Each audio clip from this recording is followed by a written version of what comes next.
Most commands in R are functions, that is, they take inputs and produce an output. The first function we examine in this video is the combine function, or sometimes called the catenate function, which accepts multiple inputs separated by commas and outputs a vector whose coordinates are the inputs.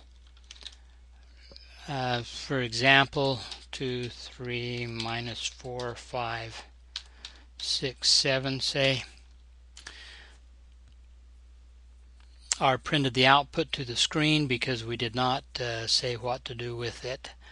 A convenient feature of R is the ability to retrieve previous command lines. This is done by pressing the up arrow key. We can create objects in there. I just pressed the up arrow key. We can produce objects in R.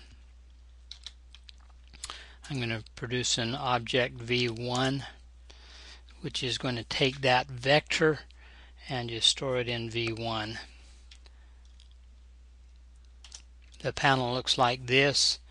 You'll notice that R did not print out the vector this time because it was storing it into v1. A very useful function that operates on vectors is length. If we look at the length of v1, we'll notice that that's 6.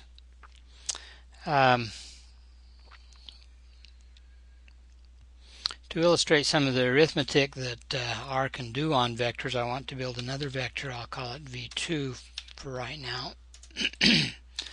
And we'll just make it a really easy one. Vectors have to be of the same length to be able to do arithmetic operations on them. Notice that the length of v2 is the same as the length of v1, or is 6. So far we've created two objects, v1 and v2. As our workspace becomes more complicated, it's important to be able to see what objects we have created. The ls function will do that for us. You'll notice that it's telling us that we've got two objects, v1 and v2.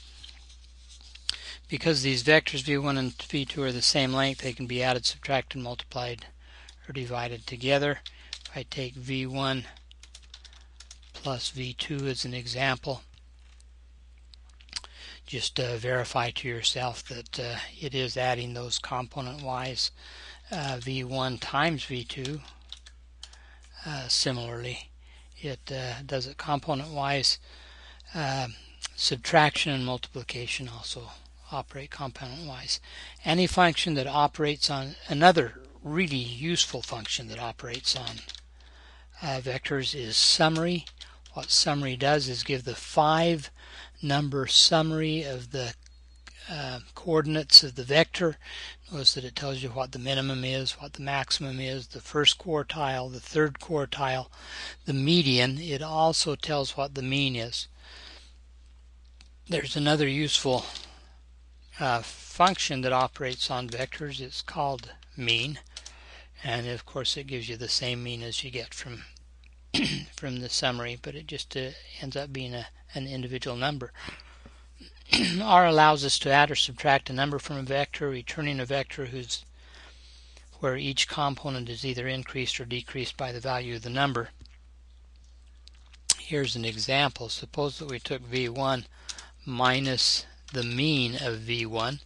Now v1 is a vector and the mean of v1 is just a number, and that produces a new vector with each term decreased by the amount of the mean.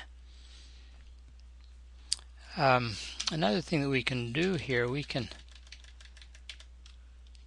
work on this vector and square that vector, producing another vector where each component has been squared. Pulling up that last vector that we looked at, there's a nice function called sum that operates on a vector which produces the sum of the components in the vector.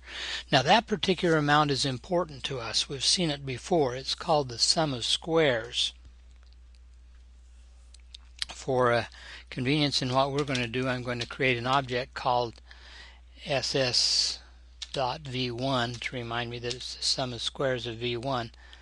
oops, let's do it this way. Let's pull up that last amount and look at ss.v1, creating an object that is that sum. So there's the sum of squares stored in an object. We've used the sum of squares before to calculate the variance. If you'll remember, we'll do it this way. The sum of squares of v1, the variance is the sum of squares divided by n, which in this case really is just the length of v1, minus 1. It's 1 less than n on the bottom. So there we are with the variance of v1. There also is a function called var, var, that operates on vectors and tells you what the variance is, and of course they're the same. Okay,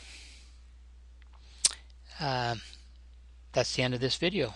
We'll look at more properties of functions in R in the next video.